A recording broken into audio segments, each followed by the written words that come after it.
এই কাল বন্ধ হইতে থাকে তো আমরা কত কষ্ট হইতাছে, হাজার হাজার মানুষের কত অসুবিধা, আমরা চলতে পারি না, পানি ছাড়তে পারি না। আমরা দাদার আমলের কাল আছি নৌকারা জোরাজুরি হয়ে কাল সাংবাদিক আইনা বুঝাই আলতাছে, আমরা একভাবে আর লগে পারি না।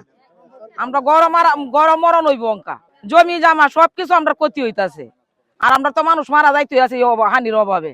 এই কালটা ধরুন একটা মাটি ফেলায় বাড়ি ঘর করে এলতাছে। আগে ধরুন করতে নৌকা চলছে, সব নৌকা চলছে, জমি ক্ষেত্রে হানি দিয়েছে কালের থেকে, সব মানে মারা যাওয়ার পথে হয়েছে।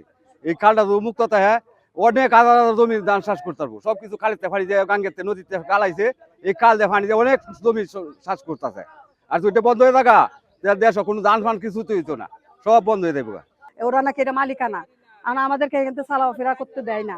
আমাদেরকে 2টা মাস খুব কষ্ট দিছে, টয়লেটের পানি ফালানোর, এরপরে মনে করেন আমাদেরকে খালি আসতে দেয় নাই, এরপরে জমি জামা, এরপরে মনে করেন আমাদের তো ইয়ে নাই, এতে এখানে করতে দেয় না। এটা নাকি ওদের মালিকানা জায়গা, এটা সরকার নাই, সরকারের জায়গা নাই এখানে কোনো, এটা নাকি ওরা কিনে দিছে।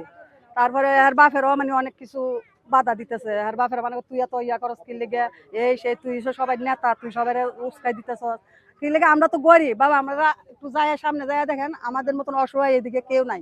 দখল করছে নাম ইমরান, বাহের নাম ইমাত আলী, এই দখল করছে গিয়া।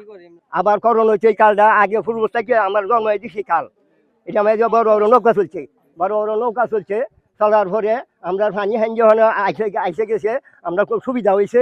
ওখানে দূর হইয়া দূর ভর্তি সন্ত্রাস বাহিনী আইয়া এই কালটা বোঝাচ্ছে। ঈদের পরের দিন বসে কালটা, আমরা আগে কালটা আসি, ঈদের পরের দিন কালটা বসি সন্ত্রাস বাহিনী আইয়া। আমরা তো লাহোর থেকে না, আমরা ক্ষমতা নাই, আমরা মুখ বন্ধ হয়ে যাচ্ছে, আমরা লাহোরি আমরা দরিয়া নিব গা, এমন অবস্থা করছে। কারণ আমরা চাই এই কালটা আবার শূন্য, এই কালটা আমরা চাই সরকারের কাছে আবেদন লইল এই কালটা হইতো। সন্ত্রাস বাহিনী আইনা তারপরে খালটা বড় টরাইছে, সাদাবাদী মামলা দিব, 2 লাখ টাকা সাদাবাদী মামলা দিব আমারে। আমি যেতে বাধা দিছি এমটানে কইছে তোরা 2 লাখ টাকা সাদাবাদী মামলা দিব। আমি এই কিছুতে আমি আর বলতে কিছু পারি না। এই খালটিকে করে এখানে ব্যক্তি মালিকানাধীন বাড়ি বরাদ করা হচ্ছে। এইটা এখানে সরকারি জায়গা এবং এখানে 3টা ব্রিজ আছে। তো আমার যে আজকে যে মূল যেখানে যার জন্য আমি দাঁড়িয়েছি, মূল উদ্দেশ্যটা হচ্ছে যেখানে আপনারা দেখতে পাচ্ছেন পিছনে একটি ব্রিজ আছে, এখানে প্রায় 3টা ব্রিজ।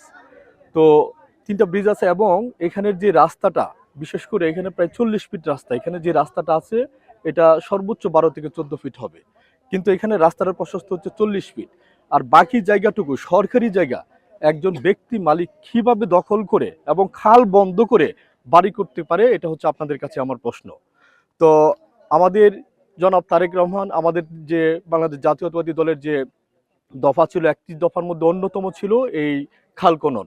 তা আপনারা দেখেছেন বাংলাদেশ জাতীয়তাবাদী দল বিএনপি সরকার গঠন করার পর প্রথমেই এই খাল খনন দিয়ে কিন্তু আমাদের নির্বাচনী যে প্রতিশ্রুতি দেওয়া হয়েছিল সেটি বাস্তবায়ন করেছেন। আর আমাদের দুর্ভাগ্যজনক হচ্ছে আজকে এই ঐতিহ্যবাহী খালকে, যেই খাল অতীতে এখান থেকে কটিয়াদি পর্যন্ত মানুষ যাতায়াত করত, সেই খালটিকে পরিকল্পিতভাবে কিছু দুষ্কৃতিকারী অর্থের লেনদেনের মাধ্যমে এই খালটিকে ধ্বংস করা হচ্ছে।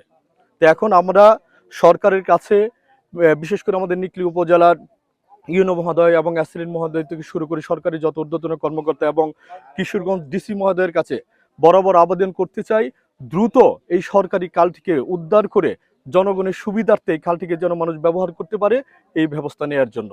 এবং আমি বাংলাদেশ জাতীয়তাবাদী দলের একজন কর্মী হিসাবে প্রয়োজনে এই খালটির যদি কোনো অবস্থাপনা না করা হয়, আমি প্রয়োজনে আমার জনাব তারেক রহমানের কাছে বরাবর পর্যন্ত আমি যাব।